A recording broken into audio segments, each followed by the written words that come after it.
Okay, good day, sir. Today I'll be discussing a vital part of the global economy, the international monetary system. So this system refers to the rules and institutions that countries follow in managing exchange rates and international payments.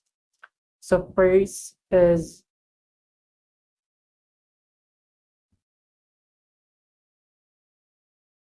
the introduction.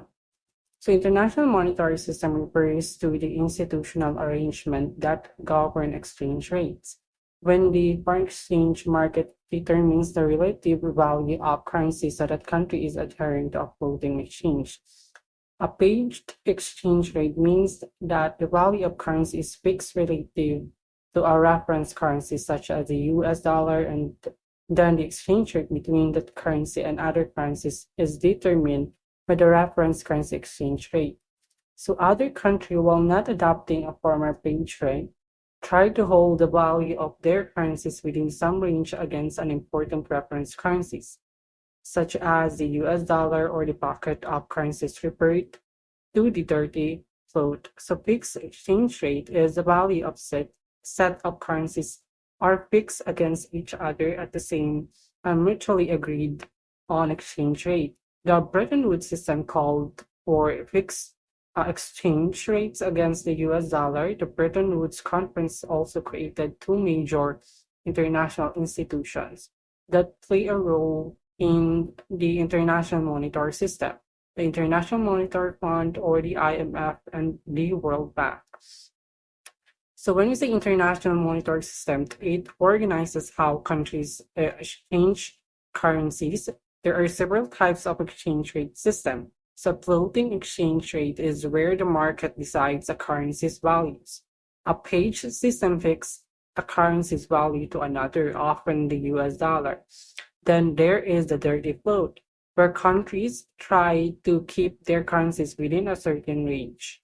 In a fixed system, currencies are locked at the agreed rate. A major example of this was the Bretton Woods system. That arrangement also created the IMF, or the International Monetary Fund, and the World Bank, which are the key players in the system even today.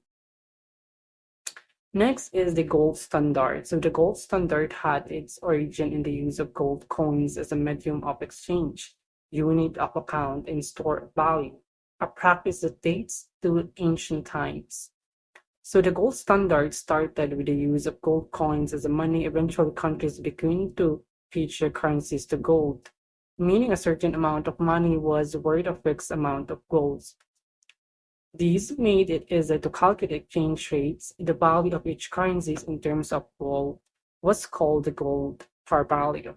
So the mechanism of or mechanics of the gold standard. So paging currencies to gold and guaranteeing convertibility is known as the gold standard. So by 1880, most of the world's major trading nations, including the Great Britain, Germany, Japan, and the United States, had adopted the gold standard. Given a common gold standard, the value of any currencies in units of any other currencies, the exchange rate was easy to determine. The amount of currencies needed to purchase 1 ounce of gold was referred to as the gold par value. Next is the strength of the gold standard. So the great strength claim for the gold standard was that it contained a powerful mechanism for achieving balance of trade equilibrium by all countries. So a country is said to be a balance of trade equilibrium when the income of its residents earned from export is equal to money that its resident pay to other countries for import. The current accounts of its balance of payment is in balance. So suppose there are only two countries in the world, and that is Japan and the United States. The period between the wars in 1918 to 1939, the gold standard worked reasonably well from the 1870s until the start of the First World War in 1940. When it was abandoned during the war, several governments financed part of their massive military expenditures by printing money. So these resulted in inflation, and by the wars and in 1918, price levels were higher everywhere. So the United States returned to the gold standard in 1990, Great Britain in 1925, and France in 1928. So the gold standard had a major strength. It promoted a balanced trade between countries. So for example, if the US imported more than it exported, it would lose gold to other countries, which would naturally bring things back to balance. It worked well until First World War, but during the World War, countries printed a lot of money, causing inflation. Though some nations returned to the gold standard after the war, it didn't work as well due to economic instability. Next is the Bretton Woods system. So in 1944, the height of Second World War, representatives from 44 countries met at the Bretton Woods in New Hampshire to design a new international monetary system. With the collapse of the gold standard and the Great Depression of the 1930s fresh in their minds, these statements were determined to build an enduring economic order that would facilitate post-war economic growth. There was consensus that fixed exchange rates were desirable. So the agreement reached at Bretton Woods established two multinational institutions, the International Monetary Fund, or the IMF, and the World Bank. The task of the IMF would be to maintain order in the international monetary system, and that of the World Bank would be to promote general economic development. The Bretton Woods Agreement also called for a system of fixed exchange rates that would be opposed by the IMF. Under the agreement, all countries were to fix the value of their currencies in terms of gold, but not required to exchange their currencies for the gold. Only the dollar remained convertible into gold at a price of $35 per ounce. So in 1944, 44 countries met in Bretton Woods to create a new global financial system after the chaos of the Great Depression and the gold standard collapse. They agreed on a fixed exchange rates but kept only the US dollar convertible to gold. The IMF was created to keep monetary order, while the World Bank was meant to support development and reconstruction. Next is the role of the IMF. So the IMF Articles of Agreement were heavily influenced by the worldwide financial collapse, competitive devaluations, trade wars, high unemployment, hyper hyperinflation in Germany and elsewhere, and general economic disintegra- disintegration that occurred between the two world wars. First, discipline. A fixed exchange rate regime imposed discipline in two ways. First, the need to maintain a fixed exchange rate puts a brake on competitive devaluation and brings stability to the world trade environment. Second, a fixed exchange rate regime imposes monetary discipline on countries, thereby certain price inflation. So the IMF Articles of Agreement were shaped by the economic disaster between the First World War and the Second. A key goal was discipline, a fixed exchange rate, discourage competitive devaluations, and help maintain price stability. Countries had to manage their money supply responsibly. Next is the flexibility. So two major features of the IMF Articles of Agreement foster this flexibility. IMF lending facility and the adjustable parties. The IMF stood ready to lend foreign currencies to members to tide them over during short periods of balance of payments deficits. But a rapid tightening of monetary or the fiscal policy would hurt domestic employment. A pool of gold and currencies contributed by the IMF members provided the resources for these lending operations. So the system of adjustable uh, Perks allowed for the devaluation of country currency by more than 10%. Of the IMF agreed that the country balance of payment was in fundamental disequilibrium. So the term fundamental disequilibrium was not defined in the IMF's article of agreement, but it was intended to apply to countries that had suffered permanent adverse shifts in demand for their product. While fixed rates added discipline, the IMF also introduced flexibilities.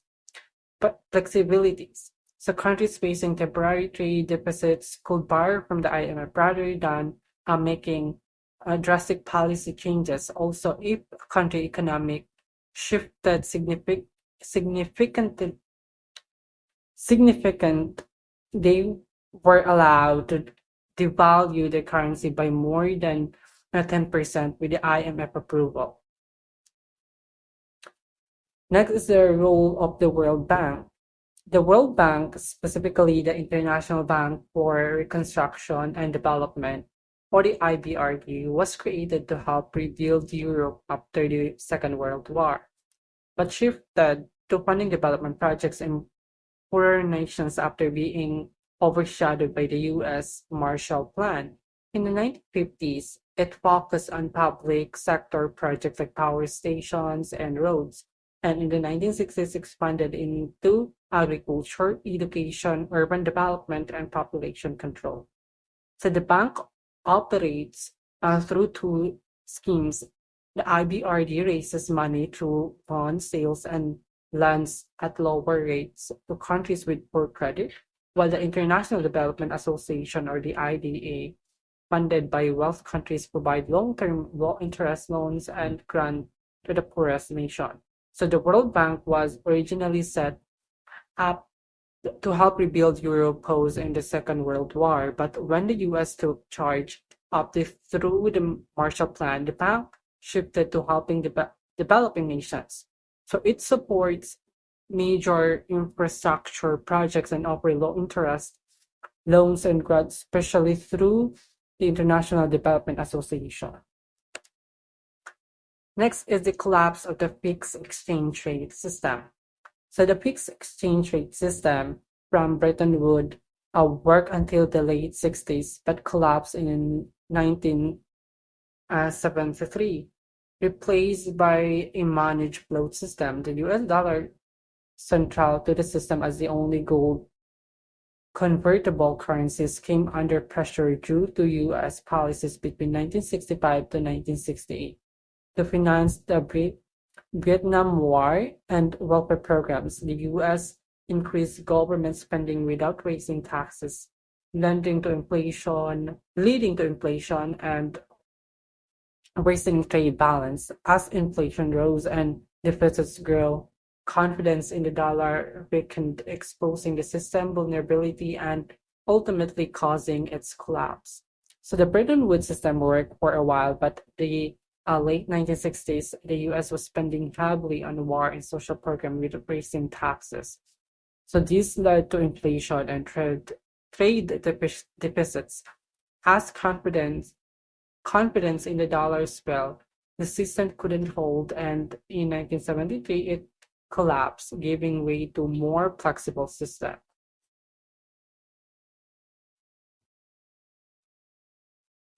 Next is the Jamaica Agreement.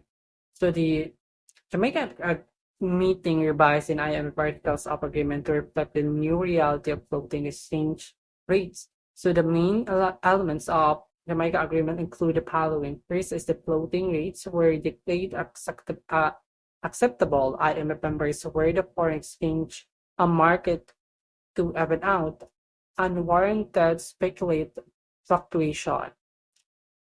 Next, the gold was abandoned as a reserve asset. The IMF returned its gold reserves to members at the current market price, placing the proceeds in a trust fund to help poor nations. IMF members were permitted to sell their own gold market price.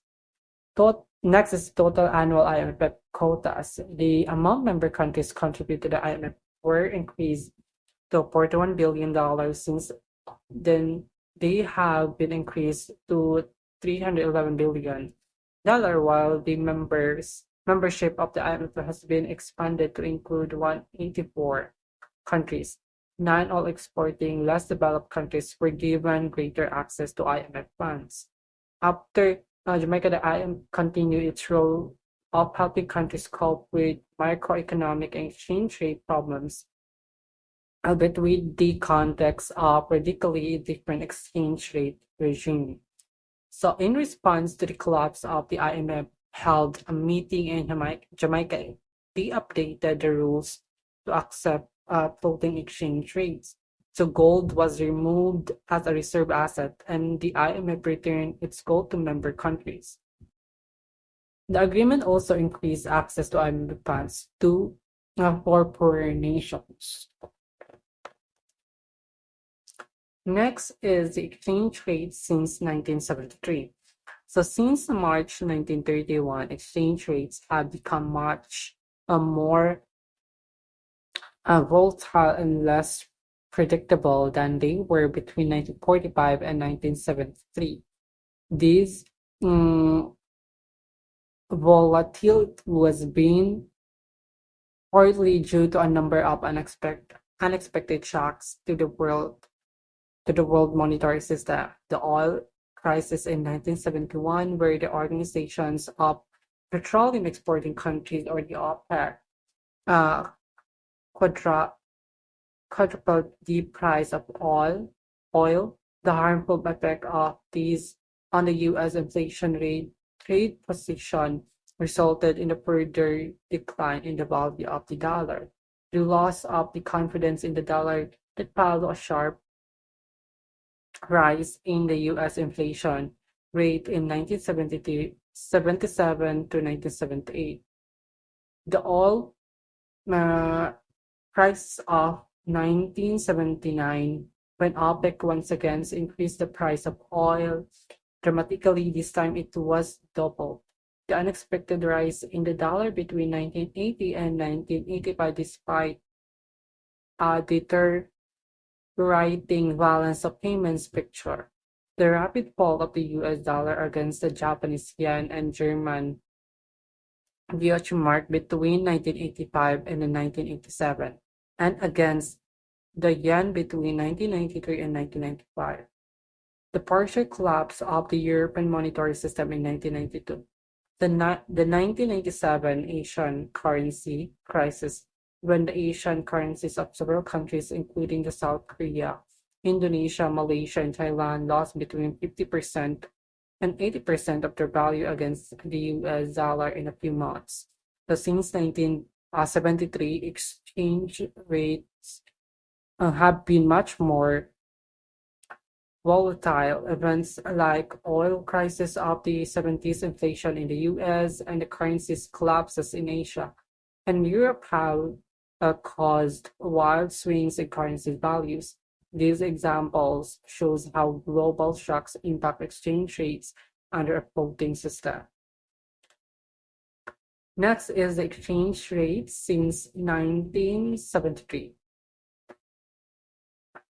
Despite Despite a U.S. trade deficits, strong economic growth, and high interest rates and political stability, abroad attracted heavy foreign investment, boosting the dollar value. However, the dollar rise hurts U.S. exports and worsened the trade deficits, leading to demands for protectionism. In 1985, the Group of Five, the US, Britain, France, Japan, and Germany, created the Plaza Accord to weaken the dollar through coordinated intervention. After a sharp decline, concerns about an overly weak dollar led to the 1987 Livre Accord, where they agreed to stabilize exchange rates. By early 1988, the dollar decline had ended.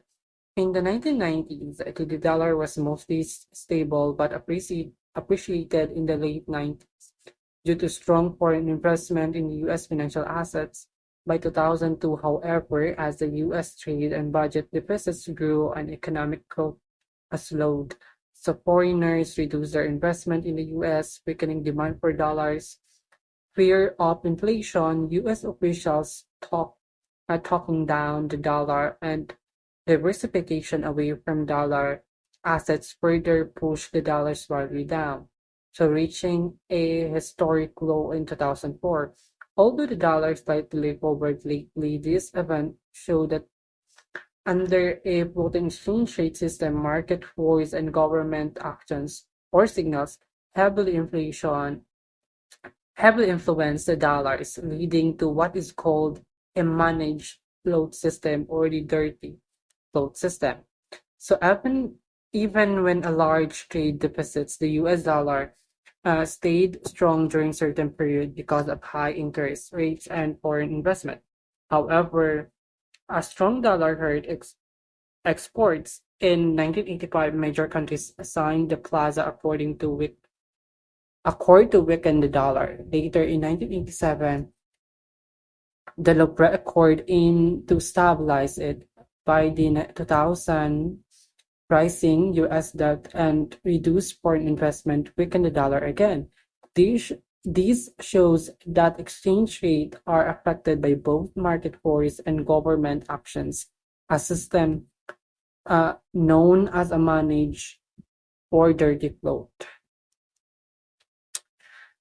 Last one is the country focus, the US dollar, oil prices, and recycling petrodollars. So between 2004 and 2008, surging oil prices greatly increased the dollar earnings. Petrodollars of oil-producing nations, especially OPEC members. These countries had three options for their petrodollars: spend on domestic infrastructure, invest in US dollar assets like bonds and stocks, or invest in non-dollar assets such as European and Japanese market. While some spending of infrastructure occurred, most petrodollars were recycled into US assets, helping finance the US current accounts deficits. Rising US interest rates during 2004 to 2006 made American investment particularly attractive, keeping much of the petrodollar flow directed toward the US. So from 2004 to 2008, oil-producing countries earned huge profits to high oil prices. These are called petrodollars. They had several options: spend it at home, invest in US assets, or invest elsewhere. So most chose to invest in US assets, which helped the US finance its large trade deficits, especially as interest rates in the US were attractive during that time. Okay, so that's all my part. Thank Good day, everyone. So, I am the next reporter. My task is to discuss to you the case of floating exchange rate. The case in support of floating exchange rates has two main elements, which is the monetary policy autonomy and automatic trade balance adjustment. So, the case in support of floating exchange rates is built primarily on two key arguments. First is we have the monetary policy autonomy. With a floating exchange rate system, a country retains full control over its monetary policy. That's it. Its ability to adjust interest rates, control inflation, and respond to economic shocks. Second is we have automatic trade balance adjustment. Floating exchange rates naturally adjust in response to market forces, helping correct trade imbalance without government intervention. Next, we have monetary policy autonomy. Some analysts argue that under a fixed system, a country's ability to expand or contract its money supply as it sees fit is limited by the need to maintain exchange rate policy. Monetary expansion can lead to inflation, which puts downward pressure on a fixed exchange rate. Similarly, monetary contraction requires high interest rates to reduce the demand for money. Higher interest rates lead to an inflow of money from abroad, which puts upward pressure on a fixed exchange rate. Thus, to maintain exchange rate parity policy under a fixed system, countries were limited in their ability to use monetary policy to expand or contract their economies.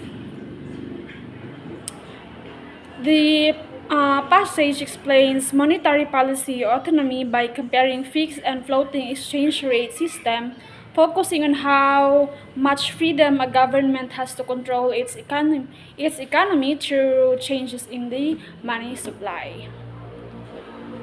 So now we have trade balance adjustment. Under the Bretton Woods system, if a country developed a permanent deficit in its balance of trade, importing more than it exported, it could not be corrected by domestic policy. It would require the IMF to agree to a currency devaluation.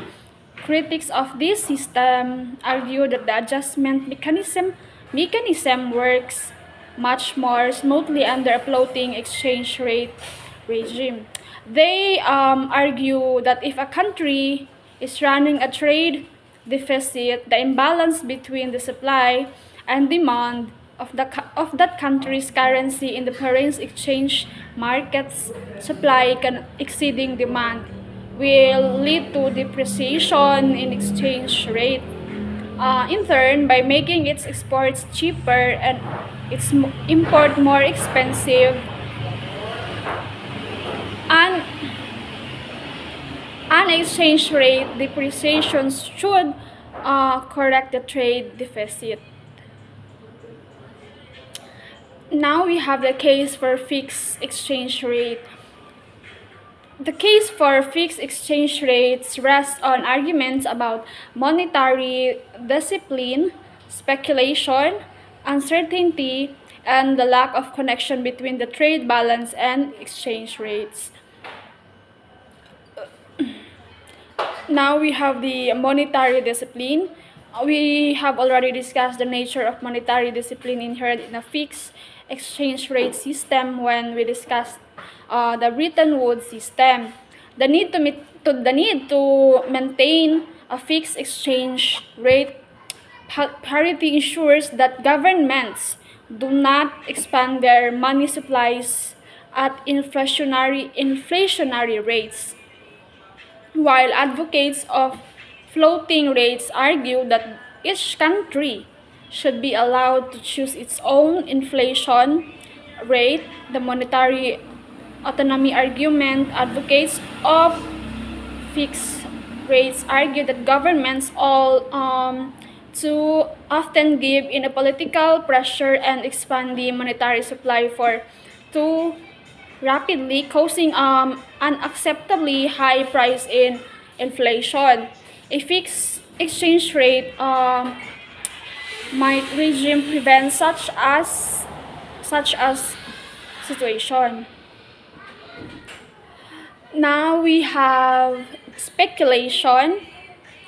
Critics of a floating exchange rate regime also argue that speculation can cause fluctuations in exchange rates. They point to the dollar's rapid rise and fall during the 1950s, which they claim had nothing to do with the comparative inflation rates and the U.S. trade deficit, but everything to do with speculation. They argue that when the foreign exchange dealers see a currency depreciating, they tend to sell the currency in the expectation of future depreciation, regardless of the currency longer-term prospects. As more traders jump on the bandwagon, the expectations of depreciation are realized, such this building speculation tends to accentuate the fluctuations around the exchange rate's long-run value. It can damage countries' economy by distorting export and import prices, though advocates of a fixed exchange rate regime argue that such a system will limit the destabilizing effects of speculation. Now we have the uncertainty. Speculation also adds to the uncertainty surrounding future currency movements that characterize floating exchange rate regimes.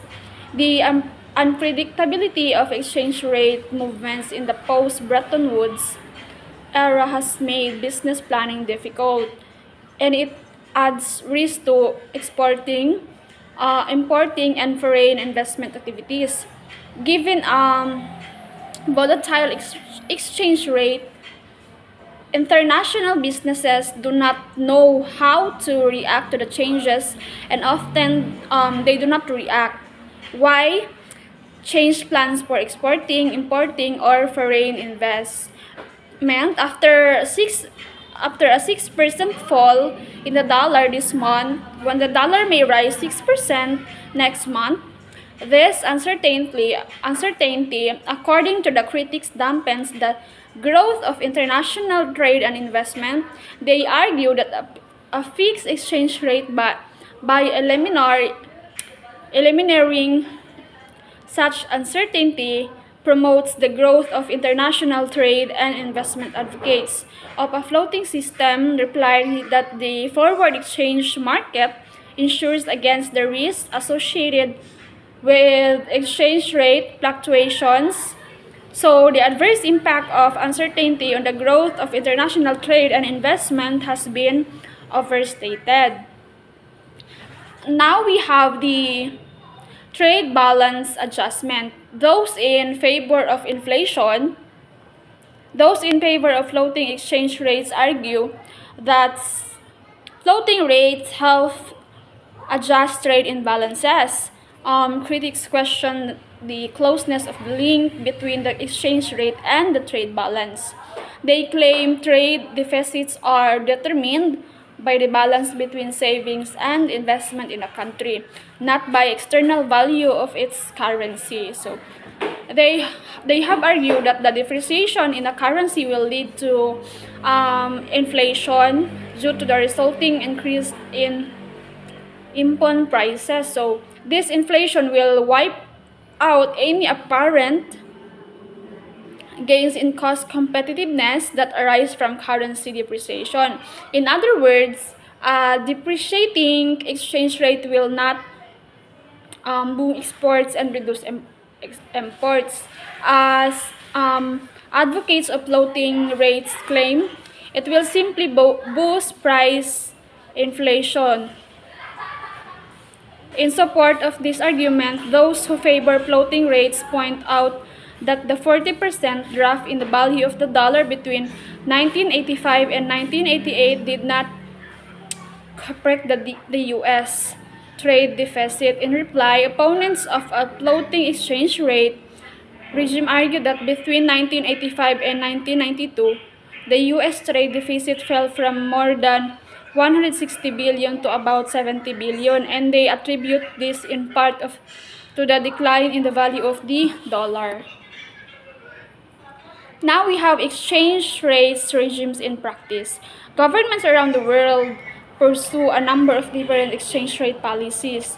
These range from a pure free float, where the exchange rate is determined by market forces, to a pledge system that has some aspect of the Bretton Woods system of fixed exchange rate. Another 26% intervene in only limited way, the so-called managed float. A further 28% of IMF members now have no separate legal tender of their own. These include the European Union countries that have adopted the euro and effectively given up their own currencies, along with smaller states, mostly in Africa or the Caribbean, that have no domestic currency and have adopted a foreign currency as legal tender with their borders, typically the US dollar or the euro. The remaining countries use more flexible systems, including a fixed peg 26%, under which has such as the US dollar, the euro, or a basket of currency.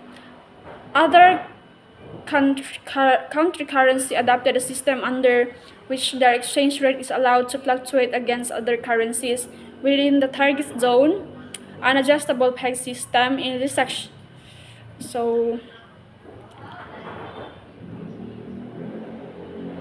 next, pledge exchange rates. Under pledge exchange rate regime, a country will peg the value of its currency to that of a major currency, though, so that, for example, as the US dollar rises in value, its own currency rises too. Pledge exchange rates are popular among many of the world's smaller nations. As with a full fixed exchange rate regime, the great virtue claim for a pledge exchange rate is that imposes monetary discipline on a country and leads to low inflation. So now we have currency boards. Hong Kong's experienced currency, the 1997 Asian currency crisis added a new dimension to debate over how to manage a pledge exchange rate during late 1997 when other Asian currency were collapsing. Hong Kong maintained the value of its currency against the US dollar at about $15 HK to 7.8 despite several concerted speculative attacks. Hong Kong's currency board has been given credit for this success. So a country that introduces a currency board commits itself to converting its domestic currency on demand into another currency at a fixed exchange rate. To make this commitment credible, the currency board holds reserves of parent country currency equal as the fixed exchange rate to at least 100% of the domestic currency issued. The system used in Hong Kong means its currency must be fully backed by the US dollar and by the extension of the Hong Kong dollar. It floats against other currencies, but it has some features of a fixed exchange rate regime. So now we have the crisis management by IMF. Many observers initially believed that the collapse of the Bretton Woods system in 1973 will diminish the role of the IMF within the international monetary system. The IMF's original function has to provide a pool of money from which members could borrow over that short term to adjust their balance of payments position and maintain their belief the demand for diminish under a floating exchange rate regime. A trade deficit would presumably lead to decline in a country's exchange rate, which would reduce imports and lead exports. To temporary IMF adjustment loan would be needed. Consistent with this, after 1973, most industrialized countries tended to let the foreign exchange market determine exchange rates in response to the demand and the supply. So no major industrial country has borrowed funds from the IMF since the mid-1970s, when Great Britain and Italy did. Since the early 1970s, the rapid development of global capital market has allowed developed countries such as the Great Britain and the United States to finance their deficit by borrowing private money, as opposed to drawing on IMF funds. Despite these developments, the activities of the IMF have expanded over the past 30 years. By 2006, the IMF had 189 members, 59 of which had some kind of IMF program in place, which 1997 the institution implemented its largest rescue packages, committing more than 110 billion in short-term loans to three troubled Asian countries: South Korea, Indonesia, and Thailand. These moves were followed by additional IMF or International Monetary Systems rescue packages in Turkey, Russia, Argentina, and Brazil.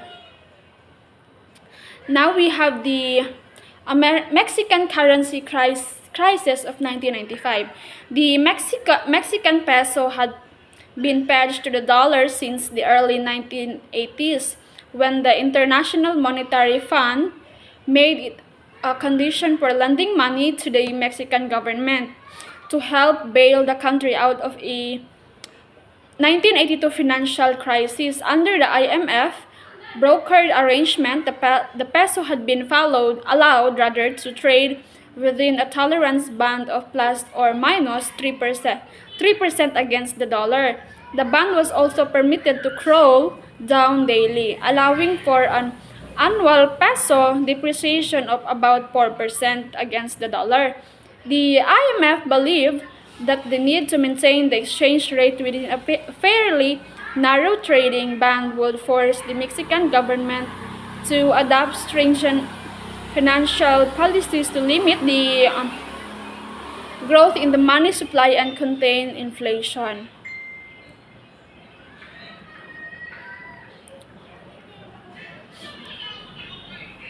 Now we have the Asian crisis.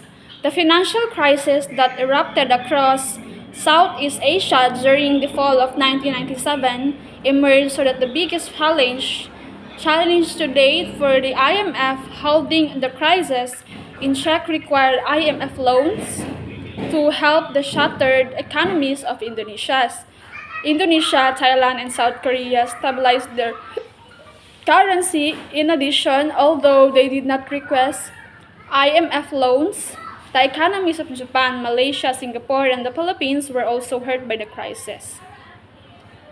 The seeds of this crisis were sown during the previous decade, when these countries were experiencing unprecedented economic growth. Although there were and remained important differences between the individual countries. A number of elements were common to most. Export had long been the engine of economic growth in these countries. From 1990 to 1996, the value of export from Malaysia had grown by 18% annually. So Thai exports had grown by 16% per year, Singapore's by 15%, Hong Kong's by 14%, and those of South Korea and Indonesia by 12% annually. The nature of these exports had also shifted in recent years from basic materials and products such as the textiles, complex, and increasingly high technology products such automobiles, semiconductors, and consumer electronics. So that's all. Thank you. The investment boom. The wealth created by exported-led growth had felt in investment boom and commercials and residential property, industrial assets and infrastructures. The value of commercials and residential real estate in the cities such as Hong Kong and Bangkok started to stem. This feeds a building boom the likes of which had never been seen in Asia. Heaven borrowings from banks finance much of these constructions. As a poor industrials, amidst the success of Asians, exporters encourage them to make bolder investment in industrial capacities. South Koreans giant diversified conglomerates or charbol, many of which won ambitions to build up major positions in the global automobile and semiconductor industrial and exemplified trend and most clearly. Excess capacity. Commercial the residentials declined significantly. The investment offers were made on the basis early 1990s was unrealistic projections about futures and demand conditions. As a volume of investment volume during the 1990s often at the biggest of national governments. The quality of many of these investments significant access capacity. For examples, South Koreans Charbol's investment semiconductors factory surged in the 1994 and 1995 when a temporary shortage of dynamic random access memory chips (DRAMs) leads to sharp price increase for this product. However, supply shortage had disappeared by 1996 and excess capacity was beginning to appear just as a new South Korean DRAM. Factories began to produce. The result were predictable price for DRAMs, pledge, and the earnings of the South Koreans DRAM manufacturers fell by 19%, which means it's difficult for them to make scheduled payments on the debt they had taken to unbuild extra capacity. In another examples, a building boom in Thailand resulted in excess capacity in the residential and commercial property. By early 1997, an statement is a 365,000 apartment units were unoccupied in the Bangkok, with another 100,000 units scheduled to be complete in 1997. Years of excess demands in the Thai property market and been replaced by excess supply. By the statement, Bangkok's building boom supply, but had produced enough excess space by 1997 to meet each residential and commercial needs for 5 years. The debt boom. By early 1997, what was happens in the South Korean semiconductors industry and the Bangkok property market was being play out elsewhere in the regions. Massive events means in the industrial assets per property had created excess capacity and plunging prices, while leaving of the companies that had made investments groaning under the hedge deals borders that they were now funding expanding efforts. A final complicating factor was that by my 1990s is although exports were still expanding across a region's imports were too. The investment in infrastructures. Top the international monetary systems.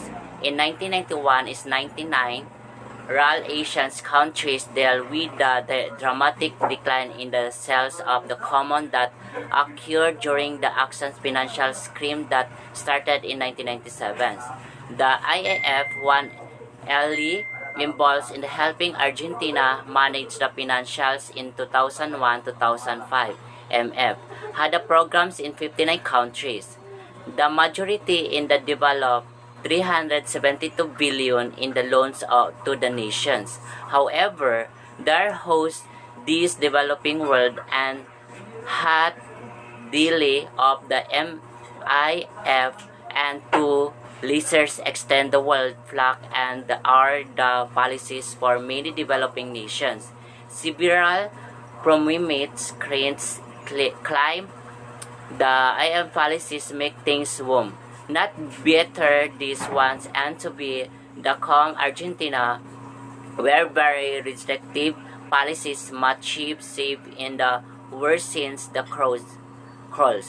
Devote with the rules agency given the involvement in the economics of the developing countries during the